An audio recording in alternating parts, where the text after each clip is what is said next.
오늘부터 정직하게 살지 마세요. 오히려 남의 것을 몰래 훔쳐먹을 때 진짜 성공이 찾아옵니다. 성경이 그렇게 말하고 있거든요. 아니, 정확히는 성경 속 어떤 여인이 당신의 귀에 대고 속삭이는 비법입니다. 대체 무슨 소리냐고요? 지금 당장 당신이 먹고 있는 그 달콤한 성공이 사실은 영혼을 갉아먹는 작물일 수도 있다는 뜻입니다. 잠언 9장은 우리 인생의 대문을 두드리는 두 가지 초대장을 보여줍니다. 하나는 품격 있는 지혜의 초대이고 다른 하나는 천박하지만 치명적인 미련함의 유혹이죠. 그런데 이상합니다. 우리는 분명 교회를 다니고 기도를 하는데 왜 자꾸 미련한 여인이 차려놓은 식탁 주위를 서성이게 될까요? 그건 그 식탁 위에 놓인 음식이 너무나 자극적이기 때문입니다. 도둑질한 물이 달고 몰래 먹는 떡이 맛있단 그 한마디에 우리의 본능이 요동칩니다. 사실 우리가 세상에서 추구하는 성공의 상당 부분은 이 도둑질과 닮아 있습니다. 남의 공을 슬쩍 내 것으로 돌릴 때의 짜릿함, 정직하게 땀 흘리기보다 편법으로 얻은 정보로 불린 재산, 남을 깎아내려 얻은 우월감, 이 모든 것이 미련한 여인이 준비한 훔친 물입니다. 마실 때는 갈증이 해소되는 것 같죠. 몸넘김이 너무나 달콤해서 이게 독인 줄도 모릅니다. 하지만 기억하십시오. 이 달콤함은 당신의 가문을 세우는 생명수가 아닙니다. 오히려 당신의 영적 감각을 마비시키는 마약입니다. 당신은 지금 정갈하게 차려진 생명의 식탁을 외면하고 길거리 골목 끝에서 들려오는 천박한 웃음소리에 영혼을 맡기고 있지는 않습니까? 다들 그렇게 살아. 이번 한 번뿐이야 라는 속삭임에 속아 당신의 거룩한 이름을 팔아치우고 있지는 않나요? 성경은 이 미련한 여인이 높은 곳에 앉아 있다고 말합니다. 마치 대단한 권세라도 있는 것처럼 우리를 내려다보며 유혹하죠. 하지만 그 화려한 의자 밑을 보셔야 합니다. 그곳은 화려한 연회장이 아니라 서서히 무너져 내리는 낭떠러지 위입니다. 당신이 그 의자에 앉는 순간 당신의 인생도 함께 추락하기 시작합니다. 왜 우리는 이토록 뻔한 함정에 매번 빠지는 걸까요? 왜 정직한 빵보다 훔친 떡이 더 먹음직스러워 보이는 걸까요? 그 비밀은 바로 우리 마음속에 숨겨진 결핍에 있습니다. 이 결핍을 채워주겠다고 다가오는 그 여인의 정체를 해부해봐야 합니다. 이제 그 여인의 식탁 대문을 열고 들어가 보겠습니다. 그 안에는 당신이 상상도 못할 소름 끼치는 광경이 기다리고 있습니다. 그 화려한 조명 뒤에 가려진 먼저 온 손님들의 처참한 몰골을 확인하신다면 당신은 지금 쥐고 있는 그 떡을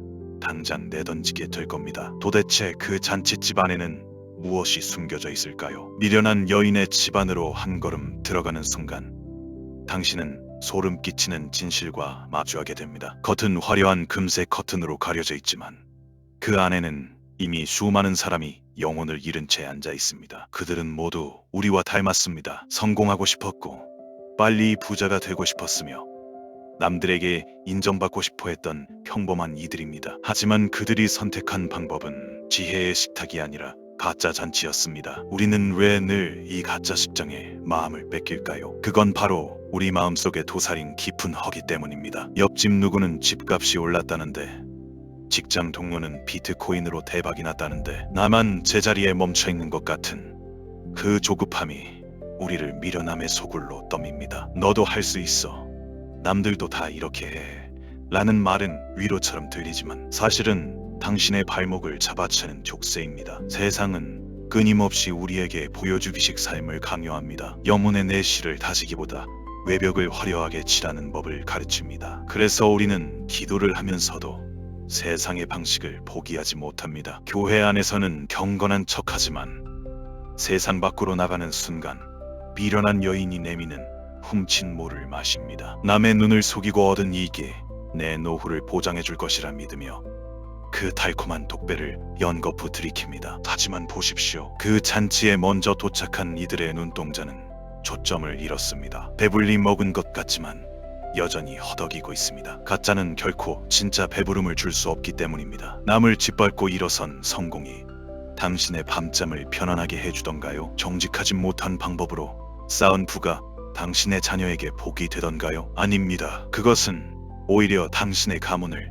뿌리째 흔드는 저주가 되어 돌아옵니다. 우리는 이제 솔직해져야 합니다. 내가 지금 앉아있는 자리가 하나님이 축복하신 자리인지 아니면 미련함이 쳐놓은 덫인지 분별해야 합니다. 영적인 분별력이 사라진 자리는 곧 죽음의 자리가 됩니다. 내가 먹고 있는 이 음식이 내 생명을 연장해줄 양식인지 아니면 내 영혼을 서서히 죽이는 마비제인지 날카롭게 질문해야 합니다. 지금 당신이 누리는 그 화려한 연회가 실상은 장례식장일 수도 있다는 사실을 알고 계십니까? 성경은 이 잔칫집의 바닥 아래에 무엇이 숨겨져 있는지 아주 잔인할 정도로 솔직하게 폭로합니다. 이제 그 화려한 식탁보를 걷어치울 시간입니다. 그 밑에 숨겨진 추악한 진실을 목격하는 순간 당신은 전율하게 될 것입니다. 과연 그 식탁 아래에는 무엇이 감춰져 있었을까요? 화려한 식탁보를 걷어내는 순간 당신의 심장은 얼어붙을지도 모릅니다. 잠언 9장 18절은 그 잔칫집의 민낯을 이렇게 폭로합니다. 오직 그 어리석은 자는 죽은 자들이 거기 있는 것과 그의 객들이 수월 깊은 곳에 있는 것을 알지 못하느니라. 그렇습니다. 당신이 앉은 그 우아한 의자 밑에는 이미 영혼이 파산한 자들의 해골이 산처럼 쌓여 있습니다. 그들은 모두 당신처럼 조금만 더 이번 한 번만이라며 미련함의 잔에 손을 뻗었던 사람들입니다. 세상이 말하는 성공의 공식이 가끔은 너무나 합리적으로 보입니다. 적당히 타협하고 적당히 속이고 적당히 남을 이용하는 것, 그것이 인생을 영리하게 사는 법이라 칭송받기도 하죠. 하지만 성경의 시선은 날카롭습니다. 그것은 영리한 것이 아니라 스스로 무덤을 파는 행위입니다. 당신이 마시는 그 달콤한 포도주 한 모금에 당신의 거룩한 가계도는 서서히 지워지고 있습니다. 당신의 자녀들이 보고 배울 정직의 가치는 이미 그 식탁 아래 해골들과 함께 썩어가고 있다는 뜻입니다. 위기는 예고 없이 찾아오지 않습니다. 이미 당신의 영혼이 미련한 여인의 목소리에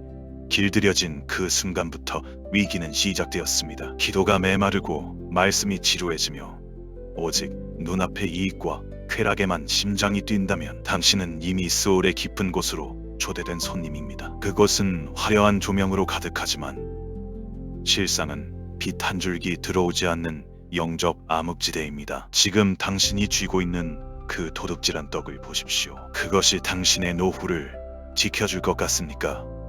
아니면 당신의 자녀를 명문가로 만들어줄 것 같습니까? 착각하지 마십시오. 하나님을 배제한 성공은 모래 위에 지은 성보다 위험합니다. 무너지는 순간 당신뿐만 아니라 당신의 사랑하는 사람들까지 그 잔해 속에 파묻히게 될 것입니다. 이것은 단순한 경고가 아니라 이미 수많은 역사와 인생이 증명해온 영적 법칙입니다. 우리는 지금 낭떠러지 끝에서 잔치를 벌이고 있습니다. 한 발자국만 더 내디디면 돌아올 수 없는 강을 건너게 됩니다. 영혼이 질식해가는 이 죽음의 향연에서 탈출할 수 있는 유일한 기회는 바로 지금입니다. 내 힘으로는 이 늪에서 빠져나올 수 없습니다. 누군가 당신의 손을 잡아 끌어올려야만 합니다. 그 구원의 손길은 이미 밖에서 들려오고 있습니다. 죽음의 악취가 진동하는 이 집과는 전혀 다른 향기롭고 견고한 집의 주인이 당신의 이름을 부르고 있습니다. 그 집은 어떤 태풍에도 흔들리지 않는 7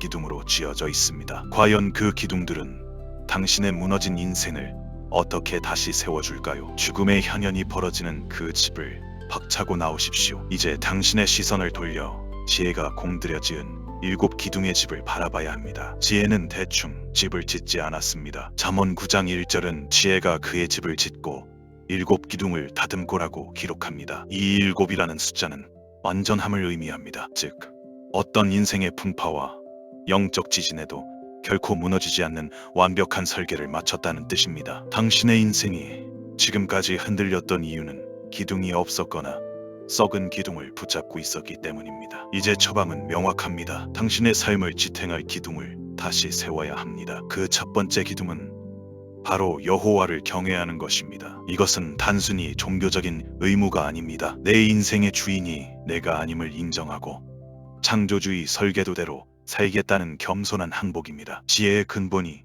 여기에서 시작됩니다. 내가 세운 계획, 내가 쌓은 경험이라는 모래성 위에 집을 짓지 마십시오. 변하지 않는 말씀의 바위 위에 당신의 운명을 고정하십시오. 두 번째 기둥은 훈계를 달게 받는 용기입니다. 잠언 9장은 거만한 자를 책망하지 말라고 경고합니다. 그는 오히려 당신을 미워할 것이기 때문입니다. 하지만 지혜로운 자는 책망을 들을 때 더 지혜로워집니다. 당신의 잘못을 지적하는 소리에 귀를 닫지 마십시오. 영적인 자존심을 내려놓고 하나님 앞에 납작 엎드리는 것이야말로 가장 품격 있는 회복의 시작입니다. 내 잘못을 인정하는 순간 미련함의 사슬은 끊어지고 지혜의 기둥이 세워지기 시작합니다. 당신은 지금껏 세상의 소란스러운 유혹에 반응하느라 정작 중요한 영혼의 기둥을 깎는 시간은 소홀히 해왔습니다. 남들에게 보여지는 지붕의 색깔에만 집착했지 바닥 밑으로 깊게 박혀야 할 신앙의 뿌리는 돌보지 않았습니다. 이제는 멈춰야 합니다. 겉모양만 번지르르한 집은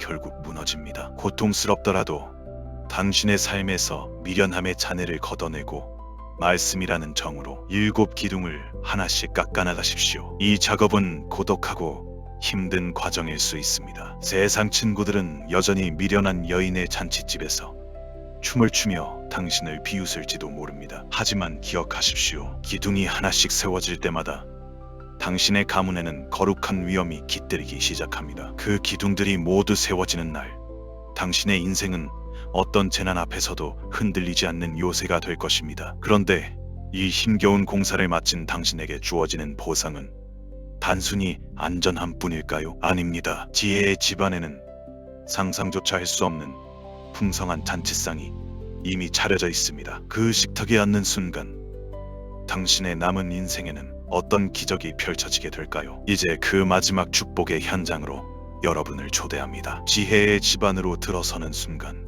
당신은 비로소 깨닫게 됩니다. 진짜 잔치는 바로 여기였구나. 지혜는 이미 짐승을 잡고 포도주를 혼합하여 풍성한 식탁을 마쳤습니다. 잠언 9장 11절은 이 식탁에 앉은 당신에게 인장 반지와 같은 약속을 새겨줍니다. 나 지혜로 말미암아 내 날이 많아질 것이요 내 생명의 해가 내게 더해지리라. 이 축복은 단순히 벽에 걸린 시계의 바늘이 길어지는 장수를 말하는 게 아닙니다. 당신의 삶의 밀도가 달라지고 죽어있던 영적 세포들이 살아나는 생명의 역전을 의미합니다. 미련한 여인의 잔치에서 훔친 물을 마시며 허덕이던 당신의 갈증은 이제 완전히 끝났습니다. 지혜가 차려준 식탁은 당신의 영혼을 살찌우고 당신의 가문에 흐르던 저주와 결핍의 대물림을 끊어냅니다. 당신이 지혜의 기둥을 세우기로 결단한 그 순간부터 당신의 자녀들은 부모의 정직한 땀과 거룩한 선택이라는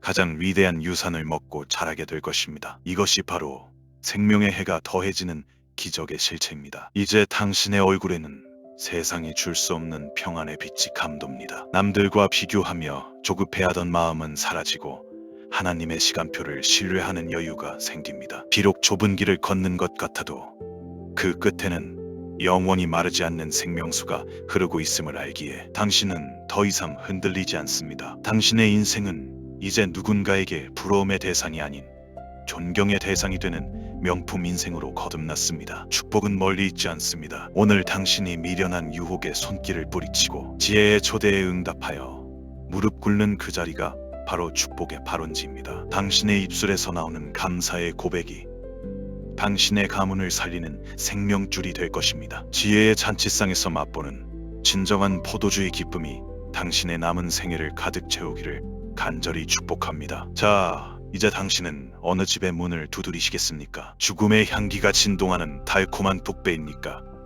아니면 영원한 생명이 약속된 지혜의 정찬입니까?